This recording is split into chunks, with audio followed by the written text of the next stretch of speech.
The fluorescent lights of the hospital cafeteria cast harsh shadows across Maya's weathered hands as she counted out exact change for her coffee as 73 cents, every penny precious. At 62, she had perfected the art of stretching a dollar until it screamed, but tonight, after 18 hours of cleaning rooms where hope and despair lived side by side, she needed this small comfort. She didn't know that in 3 minutes, her life would change forever, or that a stranger's simple question would unlock a recognition she'd never dared to dream of. Maya Chen had been invisible for most of her adult life. She arrived at St. Mary's Medical Center every evening at 6 p.m. sharp, traded her worn sneakers for hospital-issued shoes, and began the methodical work of making sure every surface gleamed. Room 304 needed extra attention. The young mother with leukemia always apologized for the tissues scattered around her bedside. Room 318 housed Mr. Patterson, a Vietnam vet who saved his breakfast muffins to share with the nice cleaning lady. Maya knew them all, their stories written in the personal items on their nightstands. Their fears whispered to family members when they thought no one was listening.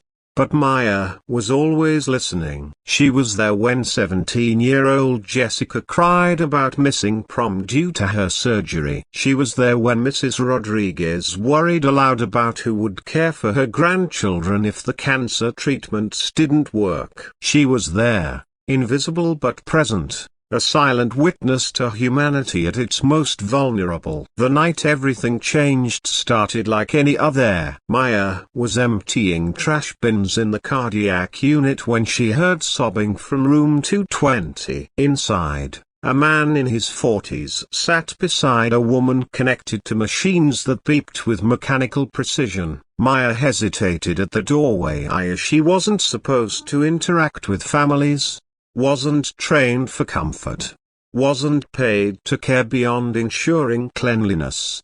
But caring wasn't something Maya could turn off like a faucet. "Excuse me," she said softly, stepping just inside the threshold. The man looked up with red-rimmed eyes. "Is there anything I can do?" He shook his head, then seemed to reconsider. "The doctor says she might not wake up. 23 years of marriage. And I don't know how to say goodbye." His voice cracked. "I keep thinking about all the things I never thanked her for, you know, like how she always made sure my coffee was ready before I woke up, or how she'd leave little notes in my lunch." Maya set down her cleaning supplies and pulled up the visitor's chair. For the next hour, she listened as David talked about his wife Sarah, her laugh, her terrible singing voice, her ability to make friends with strangers in grocery store lines. Maya found herself sharing too, telling David about her late husband and how grief had a way of making you grateful for memories you'd taken for granted.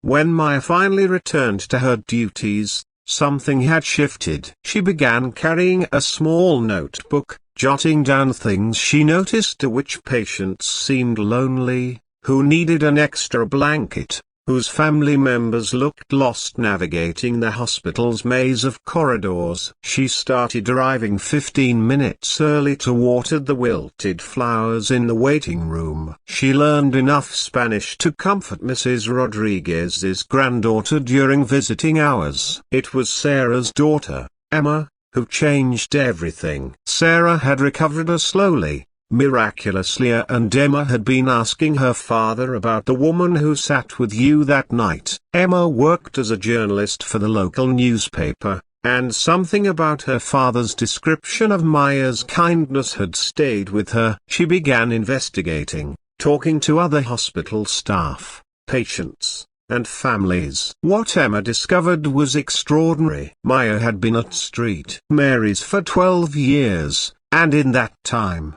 She had quietly become a legend. She'd donated blood 17 times for emergency patients. She'd used her own phone to help a teenage patient call his deployed father overseas. She'd organized an impromptu birthday party for a child spending his 8th birthday in the oncology ward, using decorations she'd bought with her grocery money. Dr. Sarah Martinez, the chief of medicine, revealed that Maya had once performed CPR on a janitor who'd collapsed in the supperly closet, saving his life. Nurse supervisor Janet Williams talked about how Maya always volunteered for the hardest shifts, holidays, weekends, the nights when death seemed to hover in too many rooms. She's not just a custodian, Dr. Martinez told Emma. She's the heart of this place. Emma's article, titled "The Woman Who Sees Us," ran on a Sunday morning and spread like wildfire on social media. Title her began trending as people shared stories of their own unsung heroes, the bus driver who learned every student's name, the cashier who always asked about your day and meant it, the neighbor who shoveled driveways without being asked.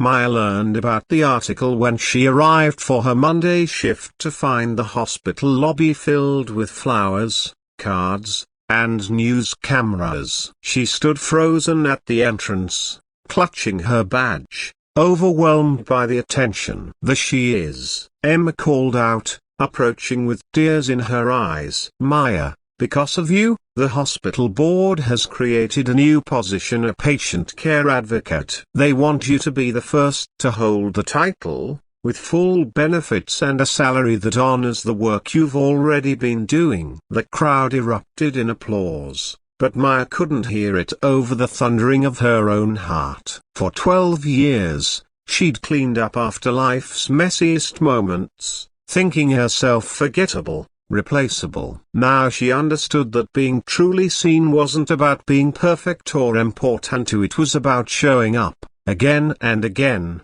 with an open heart. Through her tears, Maya saw the faces of patients and families she'd comforted, fellow staff members who'd become friends, and strangers who'd been moved by her story. She thought about her late husband, who'd always said that real wealth wasn't measured in dollars but in the difference you make in someone's day.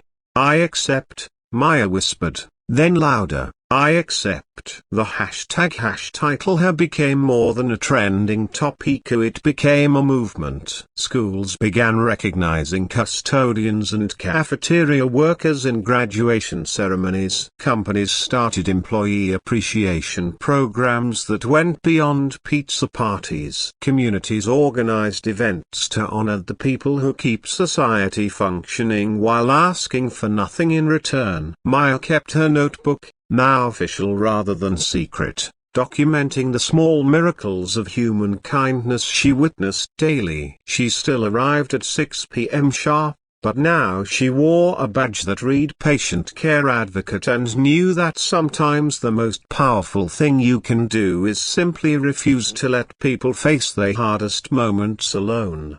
In a world obsessed with celebrity and achievement, Maya's story reminded everyone that true heroism often wears work clothes and carries cleaning supplies, that the most important titles aren't always the ones that come with corner offices, and that being seen or really seen might be the greatest gift we can give each other.